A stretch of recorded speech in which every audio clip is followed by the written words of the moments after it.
Fabrice Eboué a dévoilé une anecdote improbable à propos d'une soirée de babysitting qui a tourné au cauchemar dans une vidéo disponible sur la chaîne YouTube Legend. Fabrice Eboué est une figure incontournable de la scène humoristique française.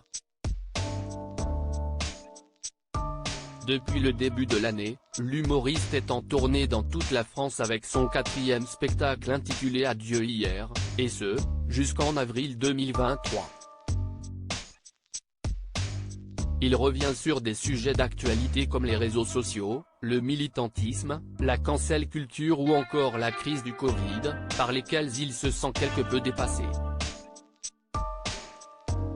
Fabrice Eboué, réputé pour sa plume acérée, n'hésite jamais à dire ce qu'il pense comme récemment sur l'éducation de ses enfants.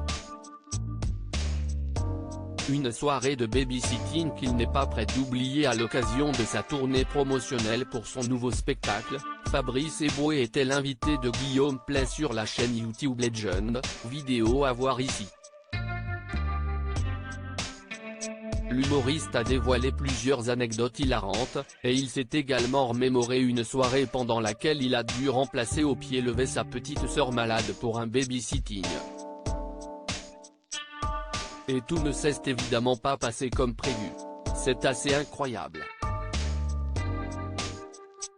Il y a 2 enfants de 7 et 8 ans à garder jusqu'à 22/23 heures. Je vais dans un immeuble de Paris. Et il y a un chien fou quand j'arrive.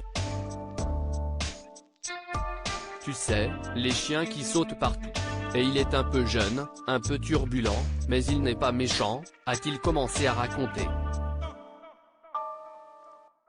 Je ne suis totalement pas à l'aise avec les chiens. Ils sautent partout. On est au mois de juin, et la fenêtre est ouverte et à un moment, il saute. Je le vois passer le balcon, on est au 4e étage. Je ne savais pas quoi en faire. Pendant que les enfants dormaient, Fabrice Eboué est rapidement descendu pour voir l'état du chien après son importante chute. Le chien est mort en bas. Je remonte le chien. J'attends les parents avec le chien sur la table, a-t-il continué. Lorsque les parents sont rentrés dans la soirée, l'humoriste a dû leur expliquer la triste situation. Ils ont été extrêmement compréhensifs, mais ils lui ont demandé une faveur, repartir avec le corps de l'animal chez lui pour ne pas que les enfants le voient.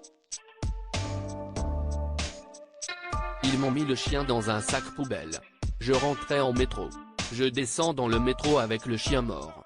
Je ne savais pas quoi en faire, j'avais honte et je n'étais pas bien. Je ne pouvais pas mettre le chien à la poubelle en plus. Je suis sorti du métro et je l'ai laissé sur le siège, a-t-il finalement conclu cette macabre anecdote. À lire aussi c'est super compliqué, Fabrice Eboué se livre sans tabou sur l'éducation de son fils et les difficultés depuis sa séparation avec Amel Chabi.